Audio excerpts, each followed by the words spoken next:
Sir, sino po sila, sir? Ako po si Chris Lapa. Boss Chris. Anong autotundala natin, Boss Chris? 2017 na Bios J, base variant. Base C. Oh, ayun. Pero mukhang hindi na pantas. Boss, anong tema nung Bios natin, boss? Ano po, Thailand setup po siya na almost fabricated po namin lahat yung mga gawa. Okay. Ayun. Tapos ito, stands pa yata, no? Opo, stands po siya. Stands siya. Okay. Ayun. Boss Chris, syempre, very curious sa mga ka-auto natin. Paano ba kayo nahilig sa pagkakotse? So, simula nung bata po ako, mahilig na rin ako sa mga Hot Wheels. Then, ayun po, nagkasunod-sunod na. Nung naging legal, edi tinuloy pa na. Ito ang kotse na yung... Opo, yun na po yung nilalaro natin ngayon. Okay. Okay, Boss Chris, syempre, di sa auto culture, kailangan makita natin interior, exterior, at engine bay. Okay lang, boss? Opo, sige. Okay lang. So, tara, check na natin.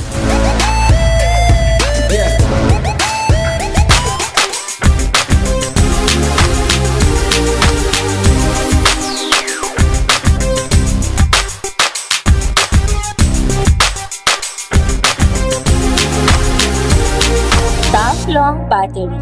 Tough and long lasting.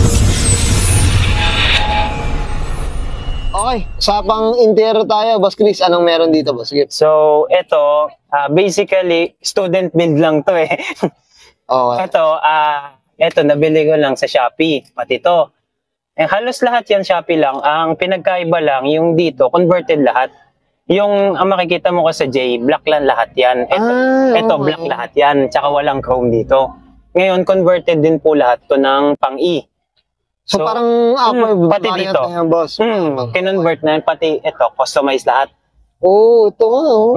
So, ang ginawa kasi dito, since ayoko nga po magmukha siyang base variant, ang ginawa ko, converted po lahat. So, ito, pang ito na steering wheel. Oo, no? Tapos ito, nilagyan ko na lang ng mga OBD gauge para maganda tignan. Pero malalaman mo po dito na J variant siya kasi may stick pa siya dito. Pero makikita mo sa side mirror. Pero makikita niyo po sa labas, converted siya pang G. Makikita niyo po may signal light po sa labas. Okay. Yung sa mismo sa Lahat po 'yan, basically po, lahat po na nakakabit dito, almost DIY ko lang po dito. DIY lang. Ito may puwan na rin eh, no? Ito kakakuha ko lang din po, budget meal lang din, kaya ganyan ang condition. Ay, grabe, no? Pero ano ba, orig siya? Orig ba? Tie copy lang din. Tie copy lang din. Kasi ito po, nabili ko, 7.5 lang pares. Okay. Kaya ang tema lang nito, gusto ko quality pero budget meal lang. Budget meal. Kumbaga, may pera pero ayoko maglabas ng malaking pera sa brand. Kumbaga yung practical, boss. Opo, practicality lang. Boss, ito, type ko to, ha? Pag may nakita ako na to, ha? PM mo ako, sir, ha? Ito kasi... Hindi, maganda na rin taga yung copy ngayon. Ano na rin pala? 1:1 na rin. Ayun nga po. Ang sa akin lang kasi, gusto ko medyo malinis. Hindi ko na nilalagyan ng mga takata. Gusto ko mga stock lang. Stock lang, you know. Yes, it. Tapos sa likod, nilagyan ko lang ng C-pillar para magmukhang tie. Ayan. Kasi kailangan din sa tema, no? Dati po kasi, kulay silver to, VIP concept naman siya. Yun yung tema niya. Ngayon, nung ginawa ko siyang pink na katulad nung nasa kabila. Mamaya makikita rin natin. Okay, Boss Chris, okay na tayo sa interior. Usapang labas tayo, check natin. So, tara. Basically.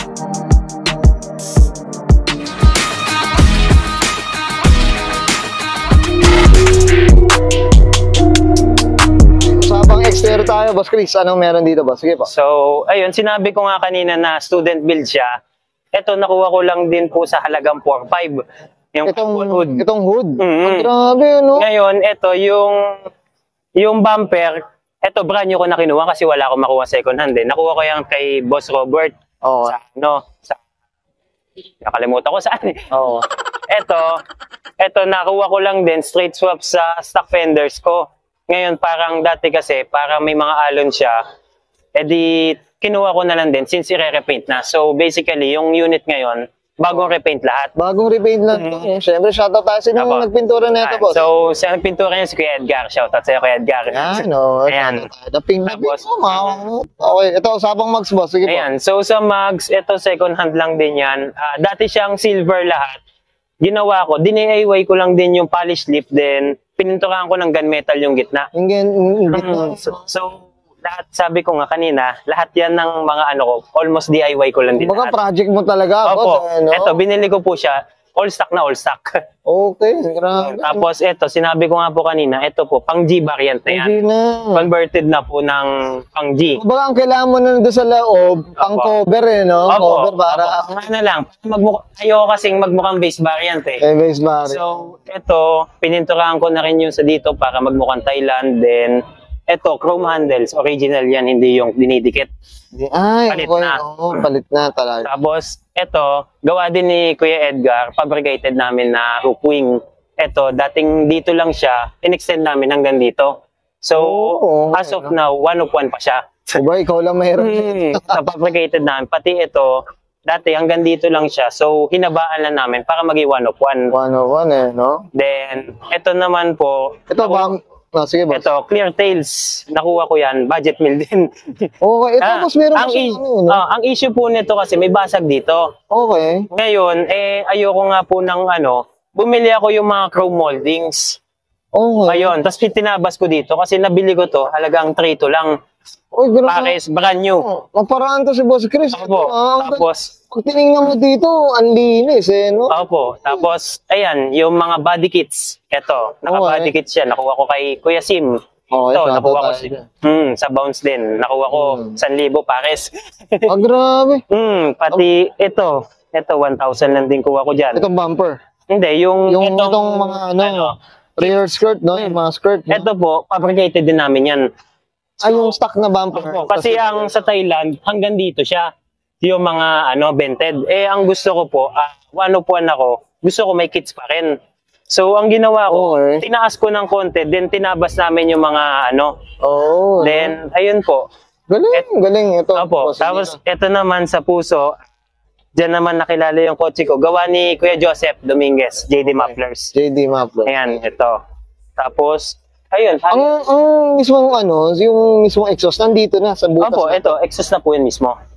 Yan. Hindi ka ba napapaso dito, boss, minsan? As of na, wala pa naman. naman, Siguro, nakuha ko kasi yan, January. So, hanggang ngayon, halos brand new pa rin. Unique din talaga ng mga tayo nga. Opo, gawang JD Mufflers kasi. JD Mufflers. Okay. Ayan. Boss Lix, okay na tayo sa labas. Sabang makina, check natin. Okay na po. So, sabang makina tayo. Boss Lix, ano meron dito? Ito, gusto nga pong budget meal. Nakuha ko ito, 3,000 na may kasamang orig na K&N filter. Meron siya strut bar pero hindi umabot ngayon eh. Hindi ko lang nakabit. So, ito, pininturahan namin ng candy purple. So, kapag naiilawan niya, nagiging pink yan. Kita naman sa parang may pearl siya, no? Opo, may pearl siya. Ngayon, ito, yung headers, gawa din ni Kuya Joseph Dominguez ng JD Mufflers. Tawag dyan UEL. Tunog Subaru siya. Tunog Subaru. Ito yung parang unequal. Unequal length po yan. Unequal length. Ayun, ginawa po siyang ganun para, ang downside naman po kasi niyan, low power. Ang niya, ang habol ko po kasi nung una, stance lang. Kaya ang ginawa ko, sabi ko, okay na UEL. Ngayon, sabi ko, maganda naman tunog, pwede na yan. Pwede na. Hindi ka naman nagre-racing din talaga. Opo, doon lang talaga. Pang show lang. Pang show lang. Ito mo sa siya? 1 point siya? 1.3. Base variant. 1.3. Okay. Kasi ang J, walang ABS, then yung power mirror. Tsaka ito parang manual pa rin nga. Opo, ito, all manual siya. All manual. Ayun lang po. Okay, that's it. Boss Chris, okay na tayo dito, boss? Okay na. Ayan, thank you. Okay, guys, nakita natin interior at saka engine bay. Siyempre, usapan nga tayo. Rios J para dito kay Boss Chris Laka. Boss Chris, siyempre, shoutout na tayo, boss. Okay po. So, unang-una, shoutout kay Kuya Edgar. Yung nagpinturan ng kotse ko, ginawang candy pink. Kahit medyo mahirap gawin, ginawa niya pa rin. So, pati na rin sa magulang ko na tumulong sa akin para mabuto. Then, sa mga gumagawa kay RTMI Air Suspension, then sa kay Caron Works para sa Chin, then yung iba almost kay Shopee na. Hindi, tsaka gawa ni Boss Chris lahat ng mga naisip na yung out of this world no? Opo, kasi mas maganda, unique kesa yung magkakamukha tayo. Magkakamukha. Hindi, may point din yan. Boss Chris, may point yan. Up tayo dito kay Boss Chris sa na ito, sa haba ng pasensya, haba lahat. Kasi ang hilig ko po magkali-kalikot kaya lahat ng wiring ako tumitira. Ikaw rin tumitira na. Opo. Okay. Gusto, PM nyo to si Boss Chris. Yung problema kayo sa mga investment. Gusto niyo masunog? Boss Chris, okay na ba? Ayan, yun lang naman. Okay, sige, susbahin ko na. And Sir Chris Laca, pasang Thank you. 2017 Toyota Vios J variant. Usapan tayo stance. And this is Oro Culture.